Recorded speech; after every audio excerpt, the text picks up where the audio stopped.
Now that seems to be everything inside the box. Pretty nice packaging, pretty secured.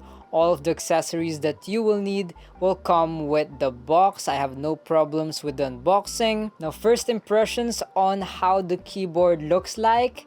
I think it is pretty unique. I like the color theme, white and blue over here. Very nice. Also the art on the keycaps. It sticks to the theme, the font, the art style, everything fits pretty nice. Now I got the Akko MOD007B HEPC Santorini. Now they also have different variation of this keyboard model over here, the non-Santorini versions, which is also pretty cool. But yeah, I got the Santorini version over here. Pretty nice, I like it. Now this keyboard is made out of plastic, but it does feel pretty high quality as soon as I picked it up. It still has that quality weight on it. Now for the keycaps, they are cherry profile PBT keycaps. Pretty high quality, no problems with them. Now for the switches over here, oh and yes, this keyboard is hot swappable, but yes, you can see the bottom also doesn't have stems, so I'm not sure if Gateron, actually it does have some holes. Look at that. I don't know if you can see it, but it does have some holes for some Gateron switches. What up? I mean, it's not fitting perfectly. I don't know if it will work if you cut out the stems of the Gateron switches. But yeah, here are the switches. These are the Akko cream yellow magnetic switches. Now you can also get this keyboard on the Kale Sakura pink magnetic switches. But as you can see, I do have the cream yellow magnetic switches over here. Pretty nice looking. I have no problems with it. It does have a open bottom. And here's a little sound test.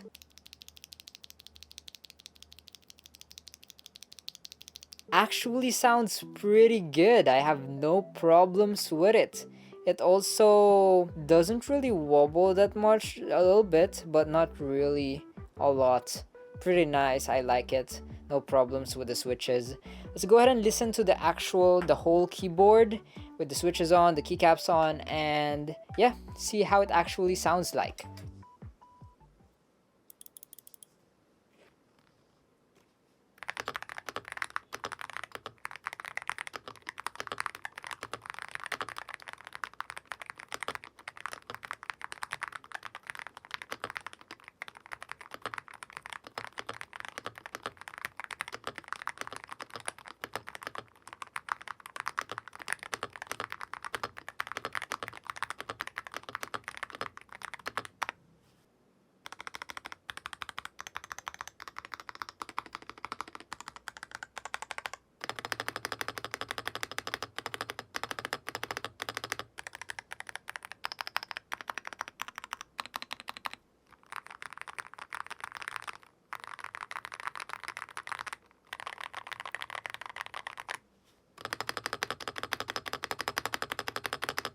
Now, I'm not gonna lie, the keyboard sounds pretty good and creamy. I love it. The only thing that I would comment about the sound is maybe the spacebar. It's not really bad sounding. It just does have a little bit of a rattle. Yeah, I like the sound. You could definitely tell they made a lot of efforts in making this keyboard sound good. It is even gasket mounted. But yeah, enough with the good sounds of this keyboard. How about the performance? Now for the polling rate of this keyboard, 8000 Hz. Only for wired though, not wireless, sadly. The polling rate with the 2.4 GHz dongle or the wireless mode is only 1000 Hz, and then for Bluetooth it will be only 125 Hz. But yeah, of course, since this is magnetic switches, you can change the actuation point from 0.1mm to 4mm.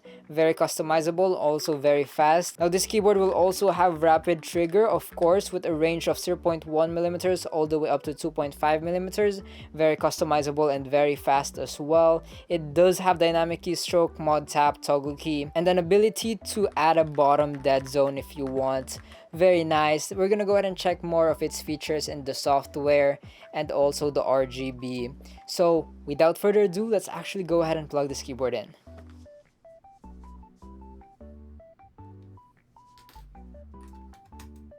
I went ahead and removed the caps lock key. You can find the little switch over here under the caps lock key. But okay, for the software, we go for the support download center over here. This is for Mac and this is for Windows, so download this one. Extract the file after and run it. Yeah, I've had some experience that you need to plug the keyboard in for it to be detected and for you to change the software. Yep, so over here we can change the functions. Very nice, very customizable. You can set macros, combinations, layers, very customizable. Dynamic keystroke, mod tap, and toggle key. And then for the custom actuation, here we will be changing the different actuation point distances. Let's go ahead and calibrate this thing first. Where is it? Okay, here and about. Yeah, actually do the firmware first before you start calibrating. It will tell you to recalibrate again. It will turn red, and yeah, confirm that. Turn on non-stop rapid trigger again for all of the keys, and then make it 0.5 millimeters like that. For the dead zone, let's try 3.8 again. I have no issues with that. So I just want to save that for all of the keys for now. And then let's go and select WASD and spacebar.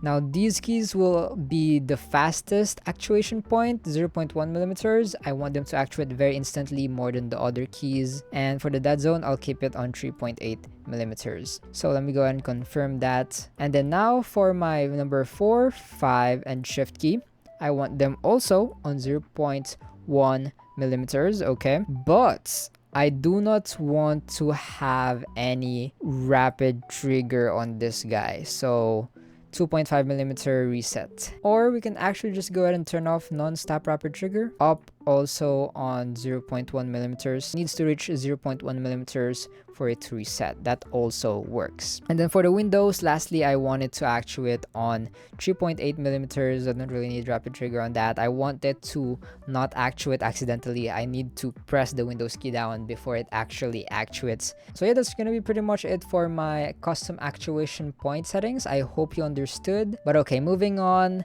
Oh, and before we proceed to RAW settings, let's go to remap. You can also change the knob settings over here. So if you want a different function for the knob, right now it does lower, higher, and oh, when you click it, it changes functions. Oh, you can also use it for brightness. Now it's for the brightness of the RGB. Whoa.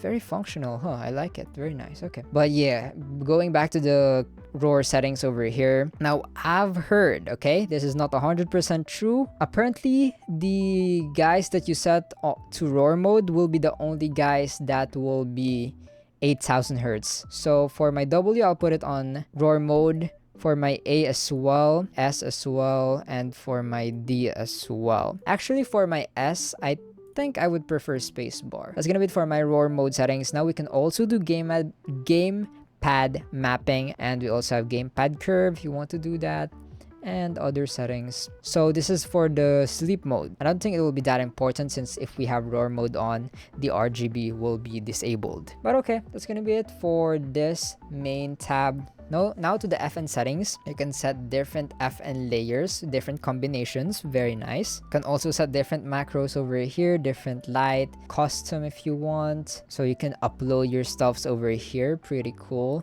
Now I want to see the preset, so let me turn off RAW mode so we can actually kind of just see the RGB effects. They have always on, breed, meteor, aura, aurora, converge.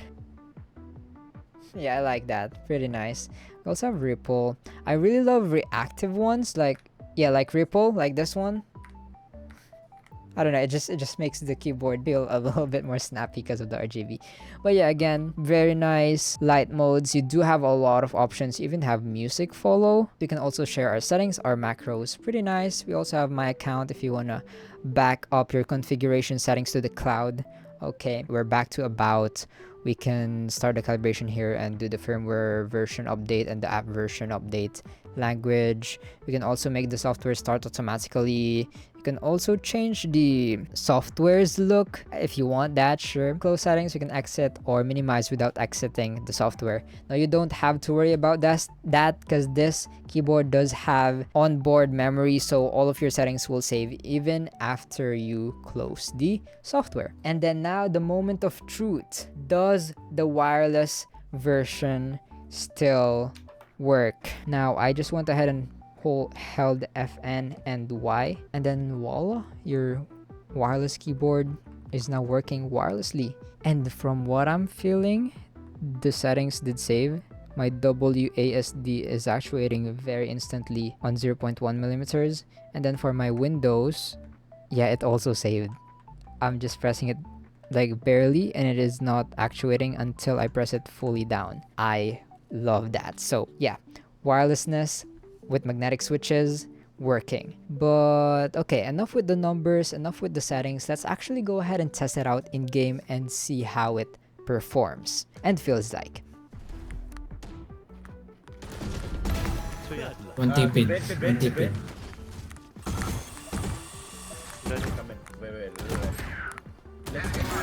Tag 2. 3 short.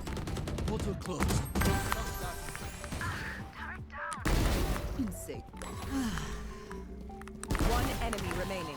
We open though. I think him. One enemy remaining. Spike down. I think one's close left, no? Reloading. Out of charges. Wingman's gonna plant spike. It's a good idea. You just have to go there. Embarrassing.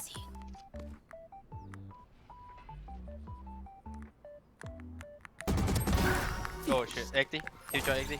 Outside garage. One enemy remaining. Oh, nice. So after playing and testing the Akko MOD007B HEPC Santorini, I think that's the whole name. Here's my experience so far. So let's start with the unboxing. The unboxing was pretty smooth, pretty good. I have no problems with it. All of the accessories that you will need comes with the box. From setting up the software as well was pretty easy. It went pretty smooth. I wish there's a web-based software, but it's okay. The software that's downloadable right now is still pretty okay. Now there wasn't any snap tap feature, but yeah, I wish they also add one in the future. I know CS2 banned snap tap, but there's still a lot of games out there that is allowing snap tap and you can take a lot of advantage from it. But yeah, we can always turn it off anyway. But yeah, those are just small nitpicks. This keyboard is still amazing. As you saw from my gameplay, it was fantastic. I was able to perform my best, and the sound, it was crazy, bro. I'm sure you were able to hear it when I was gaming,